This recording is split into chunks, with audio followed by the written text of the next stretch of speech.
We are a small research center on urban sustainability and a place we hope that can inspire people to do better than us.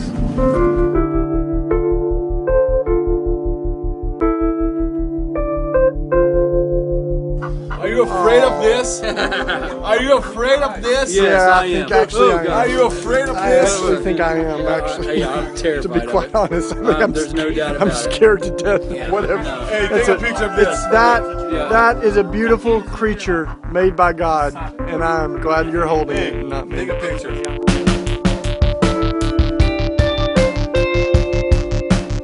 I've got this friend in Brazil named Claudio, and Claudio's been saying that the recession may actually be an opportunity for folks to recapture their imagination. And he talks a lot about how crisis is fertile ground for community.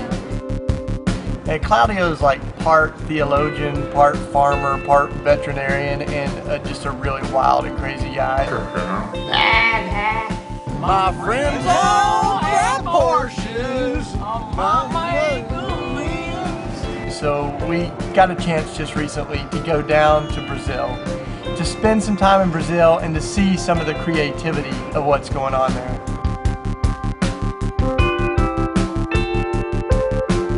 So in this little urban homestead, we got to see their imagination. They think so deliberately about everything that they do. I mean, Claudio still grinds his coffee in one of those old school grinders, and they had this heated press that they can make peanut oil or olive oil by pressing it in this machine. They taught us how to sun-dry tomatoes. They taught us how to make soap, and the way that they wash their clothes, they hang it out to dry, and everything that they do, they think about. In fact, they're committed to living within a 3-kilometer radius, so they try not to travel outside of that. They bike almost everywhere. In fact, in their little neighborhood, they're given parking spots, but since most of them don't have cars, you can see what they park there. And we got to spend a day in that little urban homestead. So on this little plot of land, they have chickens, rabbits, goats, and all kinds of vegetables that are growing like mad, and they showed us what it takes to run an urban farm like this. We got to spend a day with them.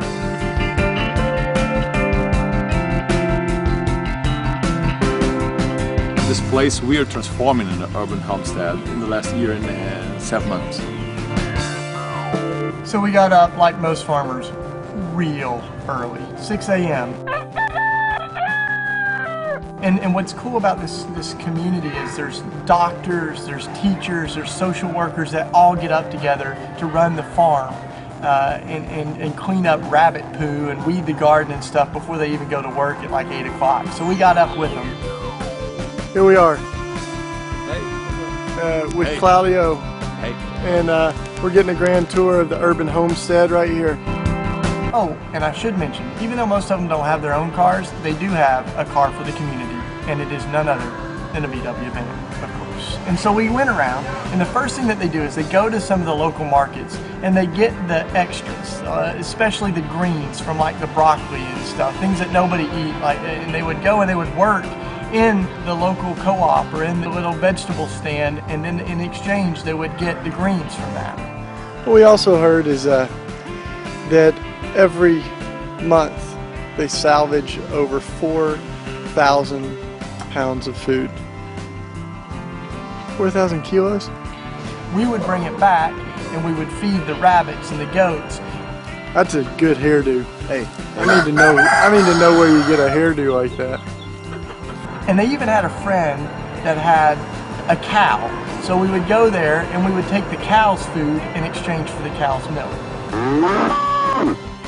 And what was so cool was seeing how it took a village, it took a community to run the farm, to run this little urban village. It took everybody. And so they would barter for this and that. We would go to one place and we would pick up coffee grounds, I'd say even from the McDonald's and the coffee shops. And we went to the mall. Because I think the only time Claudio goes to the mall was to get all their waste coffee grounds.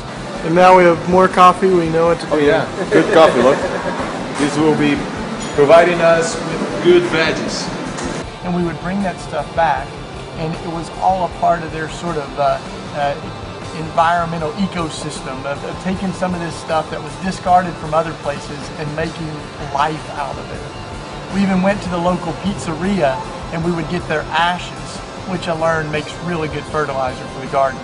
And they've got this one friend that has more chickens than I've ever seen in my life. In fact, what they said he's doing is basically creating a DNA bank or a gene bank for all of the different kinds of chickens and all of the variety of chickens and birds that there are. How many breeds of chickens we got? Ô, Tião! Quantas raças de galinhas você tem aqui ao todo? 37 more or less. Here. 37. 37 different breeds. And one of the things that Claudio says is you can see how beautiful God's creation is. That there's not just one chicken. There's tons of different chickens. Claudio kept saying over and over, monoculture is diabolical, but diversity is divine. And he taught me that there's this pattern in our culture of making one, prototype of everything, one chicken, but God's much more creative than that. And diversity is a mark of God's kingdom, even though the pattern of this world is to create one little prototype for everything. Because by having all these different breeds, you're celebrating the creation and the creativity of the Creator.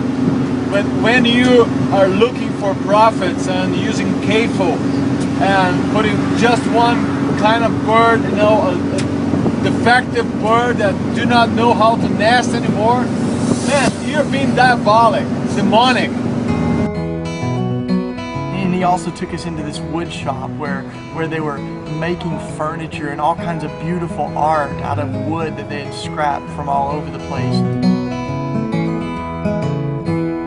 I learned some really great gardening tips, I'll have to say, while we were there. I mean, one of the things that I kept asking Claudio is how do you keep it all from smelling? And I mean, because we're literally, neighbors are everywhere. And this whole farm that has tons and tons of rabbits and goats and chickens doesn't smell.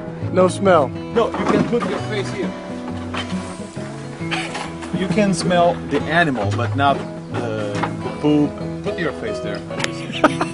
It's better than Shane's room. Yeah, it's much better. It's technology, man.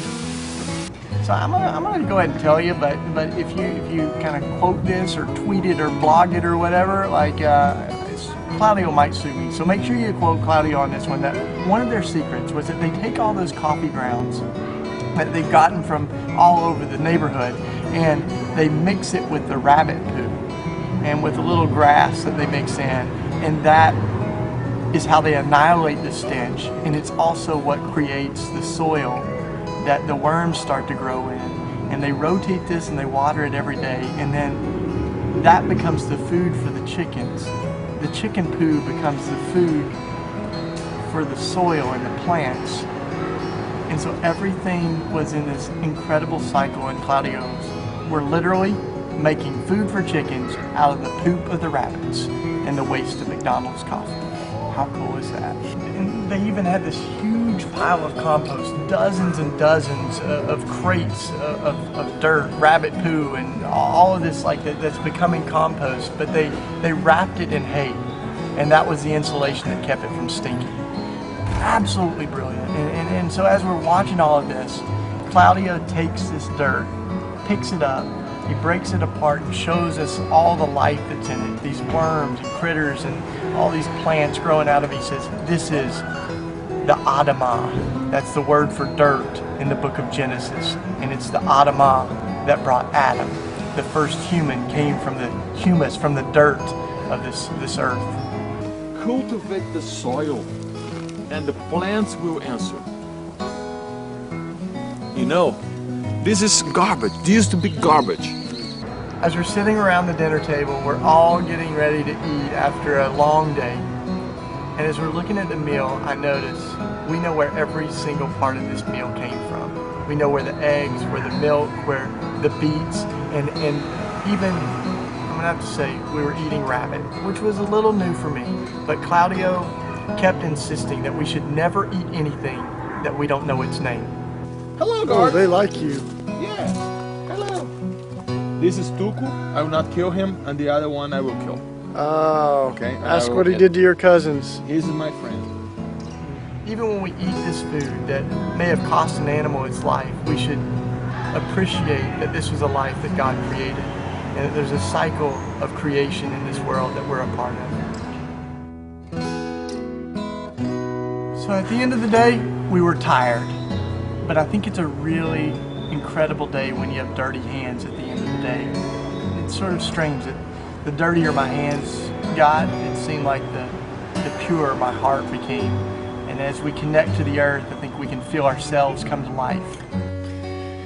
So it's been a good day in Brazil, here on the Urban Homestead. It's a good day when you have a little dirt under your fingernails. That's what they say. It's a good day. When I was in Brazil, we were learning about life. We were learning about creation, community, all the same stuff that we're doing here. So I hope you'll keep up with what Claudio's doing, because he can use some interns, he can use some help. Check out the website here.